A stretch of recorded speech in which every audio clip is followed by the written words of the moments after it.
Hi, in this video I'll be doing a teardown of a QSat Satellite receiver, QSat 2500 Plus. Ooh, it's a plus. It's got a flap missing off the front unfortunately, but paid $5.99 at Value Village. I had to push through all the rich people and all the $500 coats, but I got my hands on it, so nice price of $5.99. It's got a power switch and a cord, which I'll probably get rid of that, put one of those IEC whatever connectors in. Put a nice heat sink on the back and build another power supply in it. Once I'm done my first one. And this one actually comes with remote control, which seems to work. Let's put new batteries in it. So what we're going to do in this video is, before I fully tear this down, I'm going to open it up and have a good look at it, and we're going to probe around the voltages in the system, because there's a if I'm not mistaken, there's a power supply board here that's standard on these. I'm going to measure the voltages on that. There should be a main CPU board around here, don't know how big it is. That'll discard. I'm going to take pieces off that, and there'll be a panel board at the front which will have the LED display driver. I'm pretty sure it's LED display, I'll be confused if I'm wrong, and an infrared receiver. We're going to probe those, use logic analyzer and scope, and we're going to decode the infrared signals from this and the screen driving methods on it. And we're going to build a little board and see if we can take control of that. So everyone needs a power supply with an infrared remote control. And yep, I'm filming this on my Microsoft HD webcam. I've had it for a little while and I haven't really filmed anything on it. I borrowed a tripod from the college. I did borrow a camcorder from the college. This is a Canon FS31. Turns out it's not high definition. And I didn't want to record this in 480p. That's just rude. Might as well use my old cell phone for that. So with hopes this may be 1080p, I don't know, but I'm not going to settle for less than 720. Let's put it that way. So anyway, without further ado, let's get on to the bench. Okay, here we have the unit. So let's get these screws undone.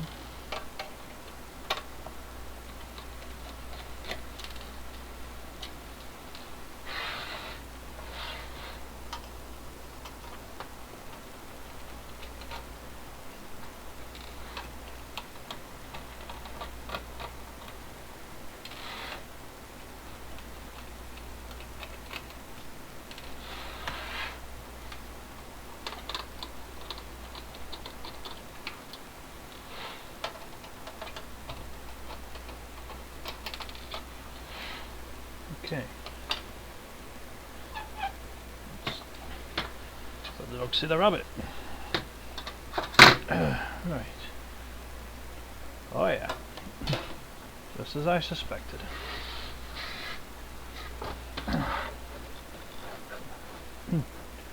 Simple design. Let's take the light a bit, make it easier to see. Got a power supply. That's actually a bigger board than usual. Let's have a look.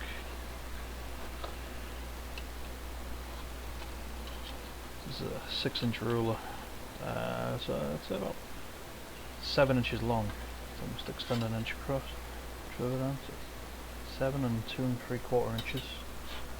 So that power supply there, that's bigger than the last one.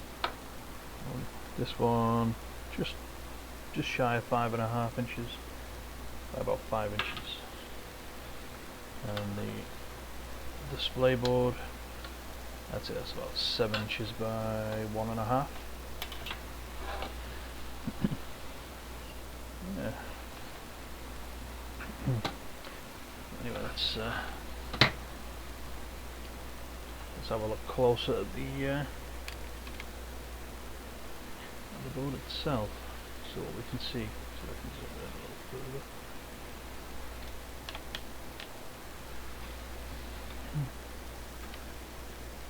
I don't know if that can be seen properly, but I will try my best. Okay. Well, what we have here is the obviously the main processor. It's reading upside down. It's STI 5518B QC, and let's see. It's a single chip set box decoder with a hard disk and MP3 capabilities. Fascinating, but not much use here. And I did just notice this over here. It's got labels TMS, TCK, TDI, TDO, and at the bottom TRST. That's the JTAG header. And I think we have a pass sticker, which is very loose. What a fail. We have an SST 39V 800A. I believe that's a flash. It's a 8 megabit by 16-bit word multi-purpose flash. And then we obviously have Samsung part of K4S641632H. I'd say that one's a RAM. We got that. That is a 64 megabit SD RAM. Let's see, we've got some logic here. HCU04. Is that, that's a hex inverter. What's this one? Logic as well. Yeah, HC14, which is a hex inverting Schmidt trigger. Which is nice. That one there is an Atmel 24C 32. I know off the top of my head that's an I2 EEPROM. And C32 is 32K EEPROM, 32K bits I believe. And here we have a PCM 1725U. Look at that. 16-bit 96 kHz stereo DAC. Oh, very nice. So that must be the audio producing, and this chip close to it. Let's see if I can get the number. This one here. LM833M. Dual audio operational amplifier. So there, yeah, that's the the preamp for the sound. So going up. Very nice.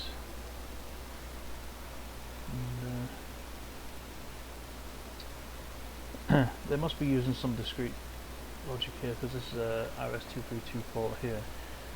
And I don't see any level shifting chips around. Let's see what this heat sinked device is. It is an LM317.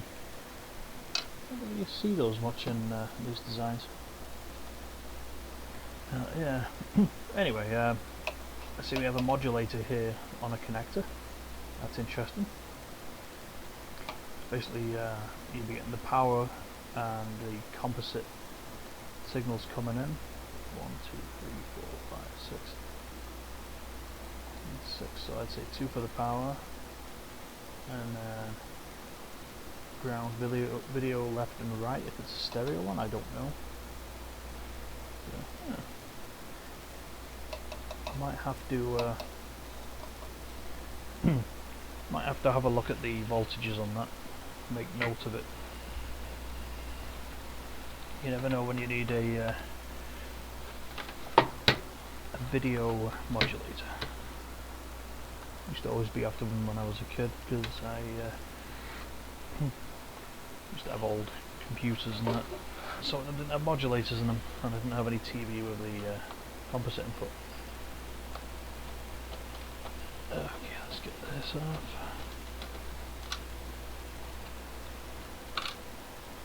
Yeah, that's broken. It looks like it's been battered around a bit.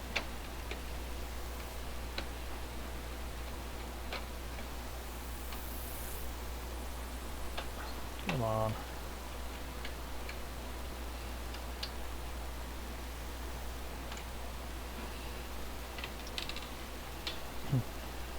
Screws visible, no.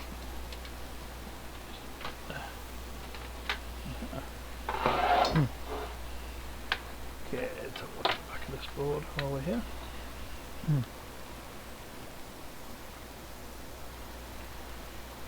Okay, that's obviously where the LED display is going to be. The resistors are... I see possibly 4 sets of transistors there, so I reckon there's 4 digits. And there should be a 7-4 logic chip in here.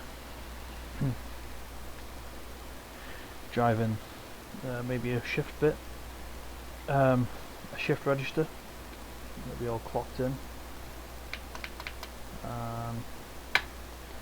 Maybe the buttons will all be shifted. Multiplex, sorry. I hate it when the buttons are multiplexed, but oh well. My aim for this teardown is to learn how to drive them and read them, as well as reading the infrared, which should be about here.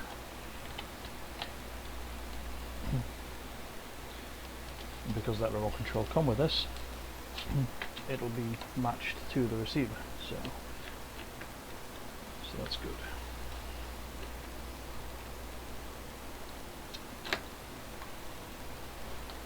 Okay.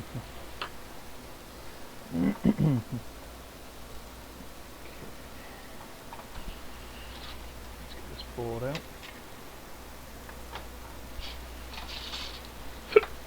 Ooh, here it goes.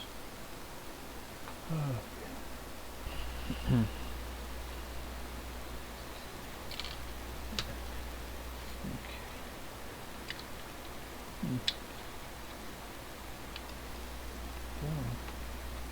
Shouldn't have let that fall out. There, well. Other side. Okay, here we have this board, all orientated nicely. Plastic. Luckily we have a multicolour LED. Okay, this is a, yep, it's a 7-4 logic. SN74HC164. 164. The data sheet quickly so I can see it. It's an 8-bit serial in, parallel out, shift register. Very nice.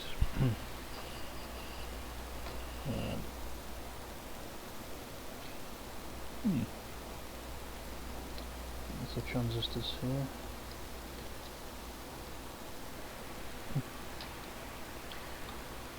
Very nice. Okay. So yeah.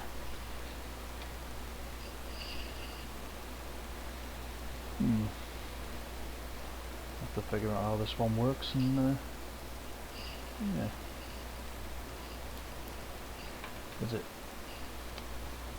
If it was fully multiplexed with the transistors and stuff, it would have at least 2 of these chips, because you got your 7 segments plus your 4 driving transistors. That's 7 segments. Well, so it's 8 bits for your 7 segment display because you got the decimal point. So 8, 10, 11, so it'll be 12 bits it needs, and the 8-bit shift register won't do that. So I believe that either the 8 segments of each screen goes out to here, or the 8 segments are driven by this, and the 4 transistors are directly connected. Let's see if I can Get any clues about that from here? Well, I'll have to look up the data sheet for this before I do that. Anyway, I'm going to stuff it back together in a state so I can power it up, and then we'll start testing some voltages. Okay, I'll be right back.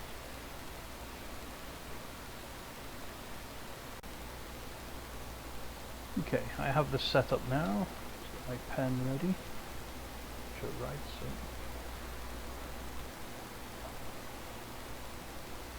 Now, I want everyone to be very careful. This is actually live, so I'm not going to be poking around with the live section. I'm only going to be looking here, maybe up at the top, which is not in focus right now.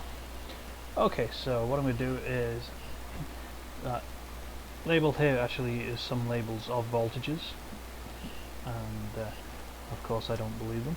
So the first one is labeled ground. There's a little kitten meowing in the background.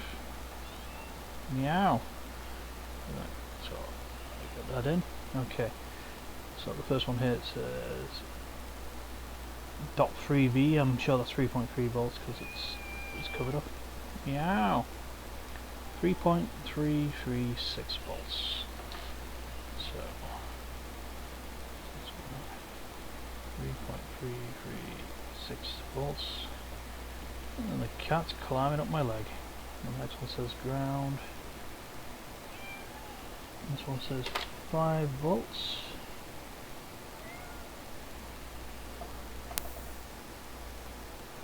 .075 volts. Meow. Next one's ground. 12. Grounds. A lot of grounds. Another one. The ground. And another one. So let's. Okay, so we've done the 5 volts. And this one's the 12 volts. 12.14 volts. And this one I believe it says 22 on the silk screen. 22.82.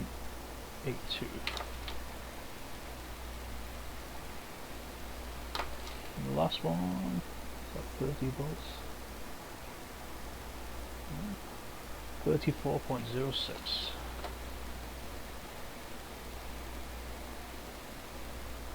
Okay, let's let this up a little bit. Maybe if I just do it.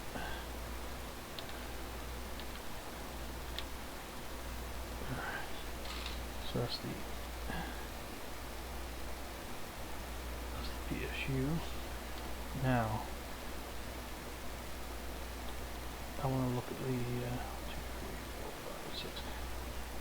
I want to have a quick look at that. Now, I should probably use a scope to do this. Okay, that pin there. Not getting anything substantial of it. This one here, I got 2.1 volts. 2.1 volts. I hope that's in view.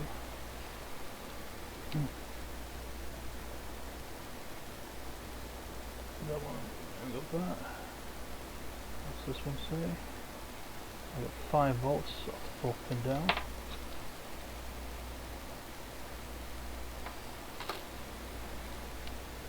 What about these two? That's 5 volts. Just do this. Discernible. 5 volts.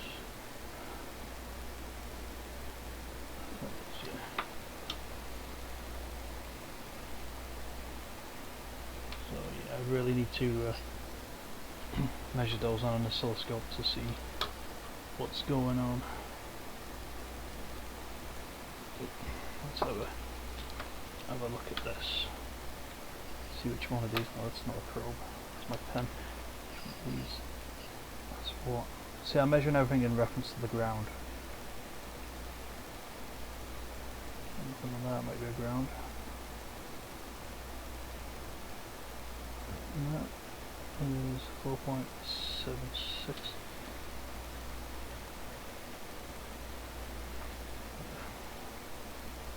Okay.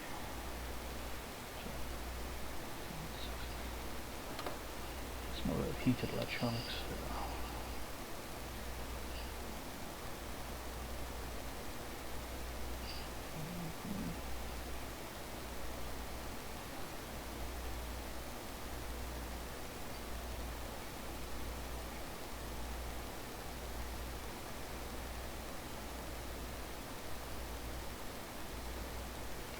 I've no doubt this is going to go 5 volts. Okay.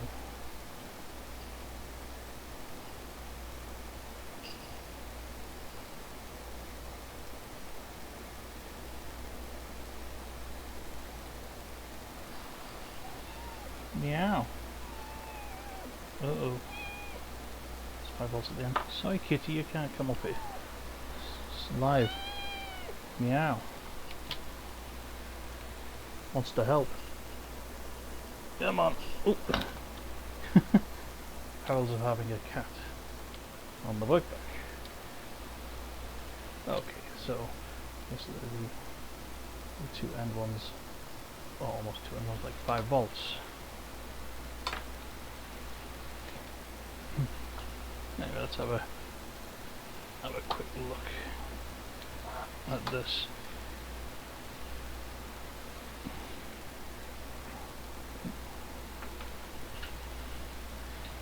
Now, just make sure the remote control is working, so it's green. That's the power, yeah, perfect. Power button.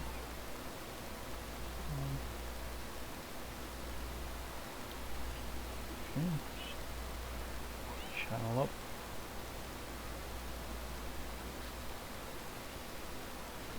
Don't know what that means.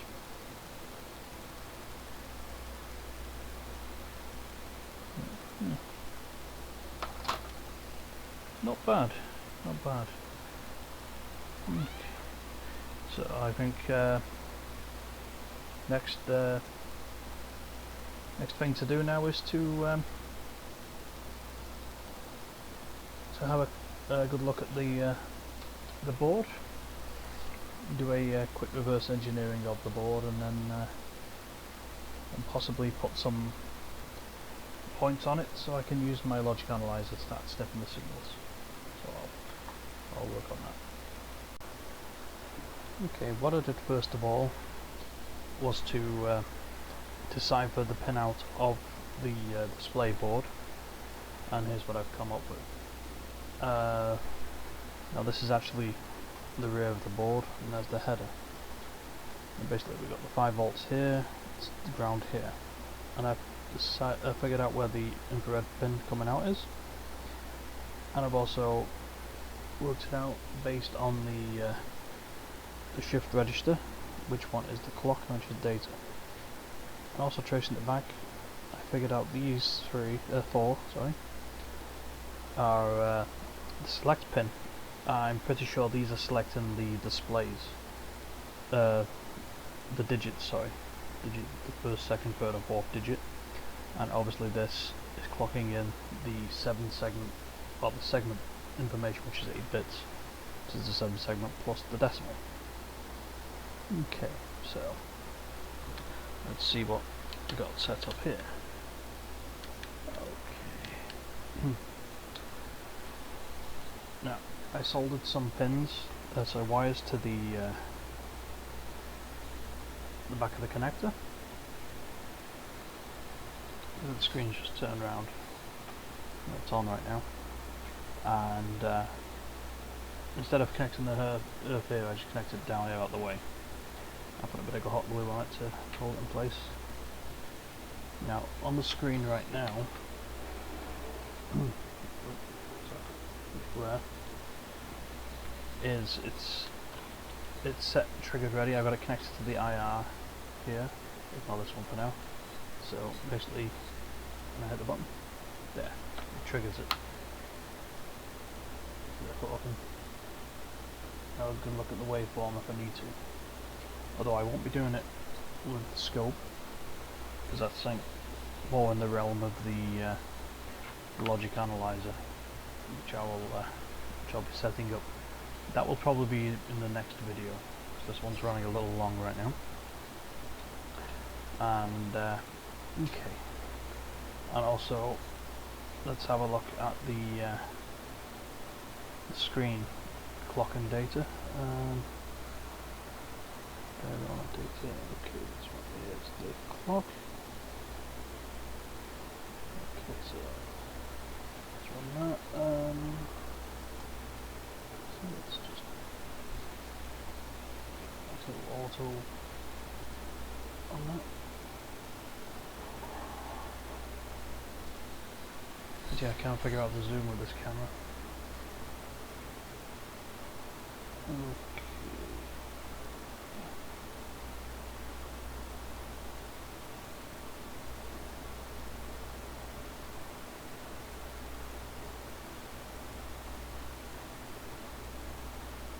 It's a little bit of a pain to get a good lock on it. But let's do a single shot and see what it looks like. Okay. What we can see, hopefully, see that okay. I'm going to try and pull the camera off the tripod and see how that looks. Oop. Bear with me a minute. It's not the easiest thing to remove. Oh, okay. Sorry for any motion sickness. Okay. So what we have here, these are the clock pulses. So 1, 2, 3, 4, 5, 6, 7, there's 8 of them. And this chip is triggered on the rising edge. So this is the data, so obviously it'll be a 1, 0, 0, 1, 0, 0, 1, 0. And I haven't figured out the wiring yet of the display, but I could probably figure it out based on that. But I'm not going to be fussing too much with that. Like I said, I'm going to be doing that with the logic analyzer. And okay, so that's the display. Now there's also the point of this, the modulator, that I haven't figured out yet. So I'm going to take this to channel off, and we're going to see if we can find a video signal. Now I've connected the earth to the with this probe, so that's where this one loops around, so it doesn't matter so much. Okay, let's get probing. Start from the bottom.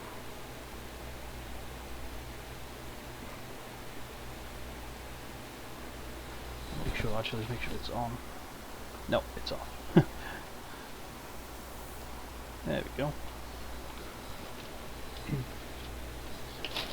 Rest my arm somewhere. Okay, let's try. Oop.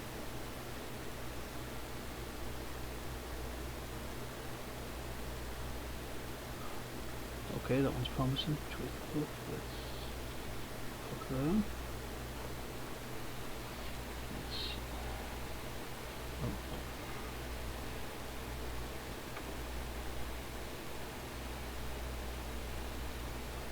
That looks, for all intents and purposes, like an NTSC signal. Video.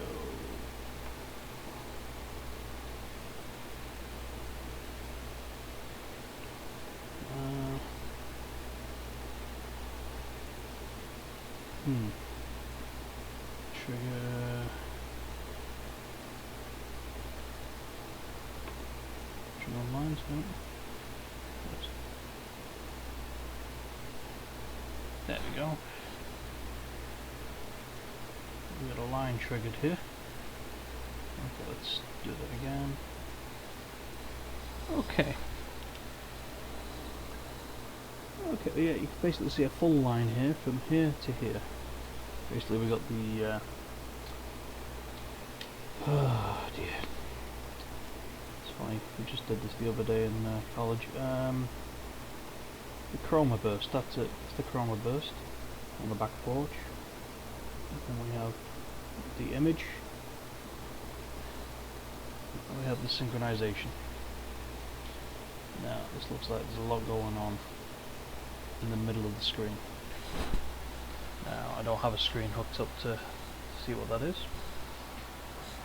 Maybe for the next video I will probably get one, just so we can correlate what we're seeing here on the modulator to what's coming out on the actual screen. But yeah.